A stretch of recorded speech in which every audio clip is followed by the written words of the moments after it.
Hey, Kyle here from Animal Psychology. In this video, I want to explore the sense of awe and how we can expand this sense and develop a deeper childlike sense of wonder at the world around us.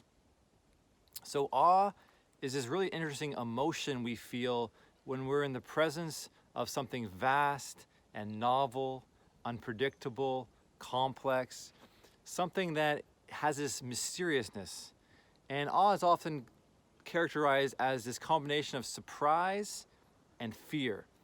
And the fear is like this fear of the unknown we have, in a sense. This fear of like the wonder of it all and what we don't know, and the surprise at seeing things new in a different way. And when we kind of have this surprise and this fear-like reverence, we invoke awe. And we can breathe in certain ways to invoke awe as well. So studies have found that awe is associated with the parasympathetic nervous system. So the parasympathetic nervous system is the relaxation response. It's when your body's relaxed, and it's one of the reasons why a lot of spiritual or mystical experiences happen in nature, because nature naturally induces alpha brain waves and the parasympathetic response in the body. But when we're constantly thinking and doing in our minds, that's more the sympathetic nervous system response, the stress response. So when we're more rested in a state of being and present and mindfulness, we're much more able to access awe as this felt presence with the world around us. So studies have found that awe reduces rumination and stress hormones and depression, anxiety, and it increases pro-social behavior. So people that experience more awe tend to be more compassionate, more kind to themselves and to others.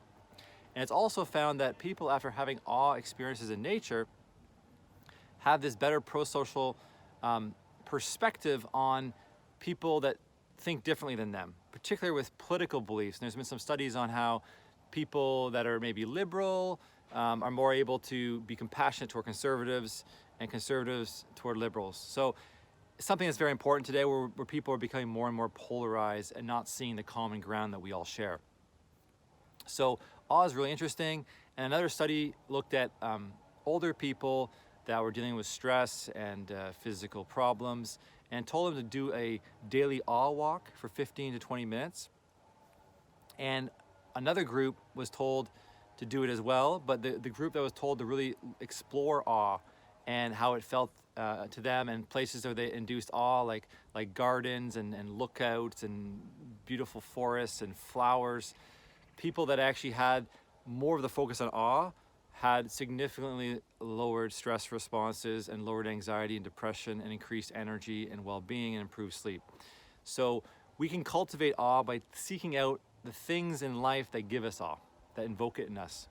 And it can be different for different people, but there's fundamental things that evoke awe, like flowers, being in a garden, symmetry, great human architecture can invoke awe. Being in a forest, being in a lookout, looking out on the horizon, at the ocean, at a lake, just being present in the mystery of life. Because when we're present, there's this magic to life that really isn't cultivated and felt as much when we're always thinking and doing. So awe is really about being present. So I want to share with you a quick meditation here you can use.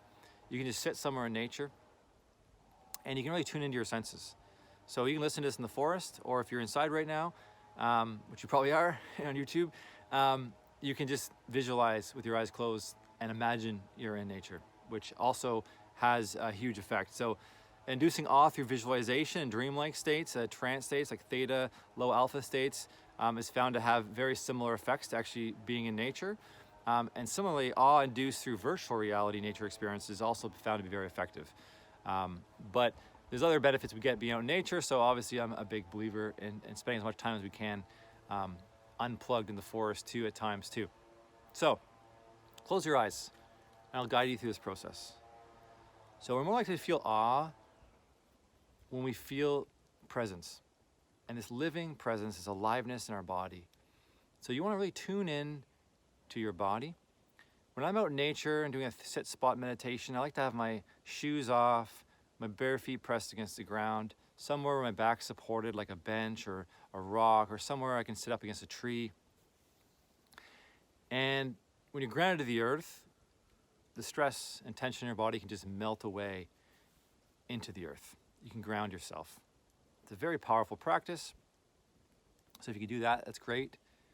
Or you can just visualize yourself, your feet on the ground where you are, rooted into the earth, rooted into these webs of life, of mycelium that interconnect everything through the soil. And as humans, the word human comes from the Latin root humus, which means soil. So we're soil beings, and when we're rooted to the earth like plants and trees, we feel more alive. We feel less caught up in this stress response of always doing, always being busy, always thinking and planning and ruminating. So we can be present and alive to our senses and this aliveness in our body. And it's out of this felt presence in our body that awe arises.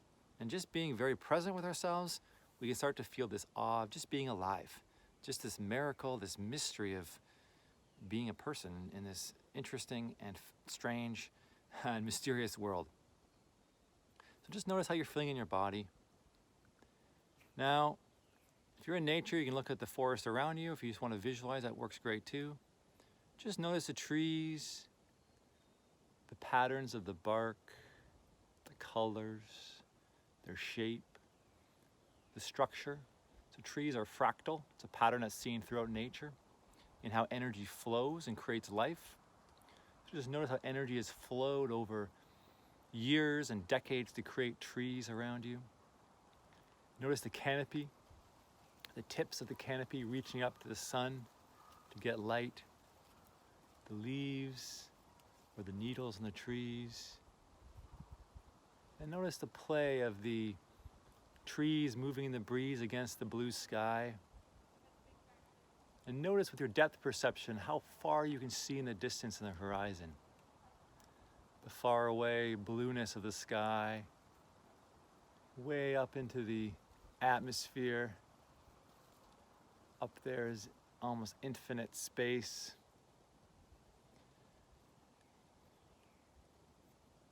And just notice the subtle beauty of the world around you, of your visual field. And feel in your body that you are connected to these trees, that you're not separate. You are nature. This is you experiencing you, what you're part of. You're part of this web of interconnection with these trees, with these plants that are providing the very air that you're breathing that's animating you. It's making you feel, making you energetic and alive. Now I want you to notice what you're hearing. Do you hear sounds far off in the distance? Birds, the breeze, rustling of leaves. Just notice the mystery of all these sounds. Birds, what are they doing? How are they communicating? How are they feeling?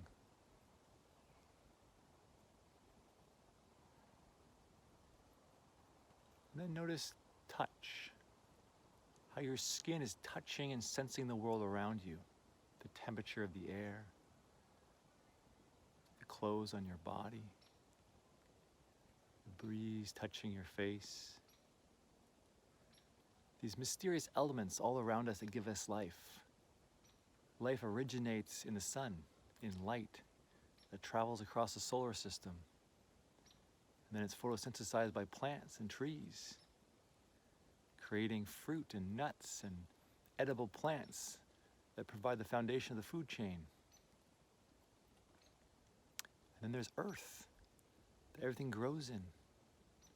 Our food grows in, rich earth, giving us life. And then there's water.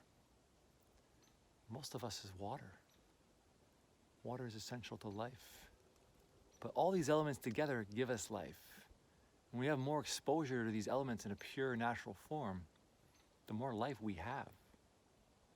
the more sunlight on our skin, the more clean, fresh, pure air we inhale in a forest, the more our feet are grounded on the earth, barefoot.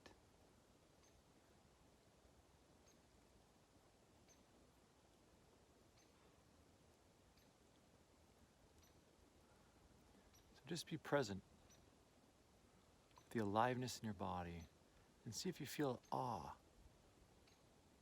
at things you never noticed before. This aliveness of being human, this pulsating, this energy that's flowing like electricity through your body.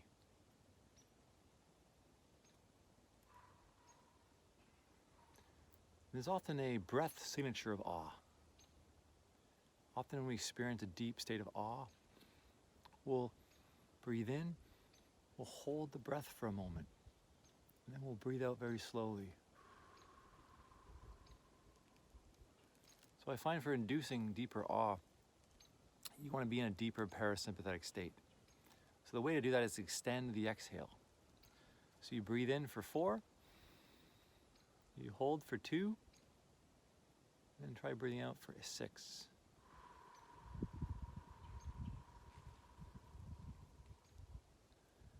Breathe in for 4, hold for 2, breathe out for 6. Breathe in for 4, hold for 2, breathe out for 6. Breathe in for 4, hold for 2, breathe out for 6. Breathe in for 4, hold for 2, breathe out for 6. So when we slow our breathing down, we can tune more deeply into the world. So that exercise I just showed you can really help. A coherent breathing pattern of 5 in, 5 out really helps. Just kind of balance you. And if you really want to go deep into states of relaxation, into more alpha, even into theta, then extending the exhale really helps to kind of prime your mind and body for a state of deep relaxation. So yeah, that's awe. So the more present we are, the more we're touching the world around us with this felt presence in our body, the more we can tap into awe. And the more awe we experience in places that inspire us, like gardens and forests and lookouts and maybe our backyard and our local park, the more we experience this, the less we'll ruminate, the less we'll be stressed, the better we'll sleep, the more connected we'll feel and compassionate to other humans and other beings in the more than human world. So I hope you enjoyed this awe experience, and I'd love to hear your feedback. If you have any comments, please share them below of how it felt for you. And yeah, if you like this video, give it a like. All right, Kyle from Psychology, may you have a wonderful day.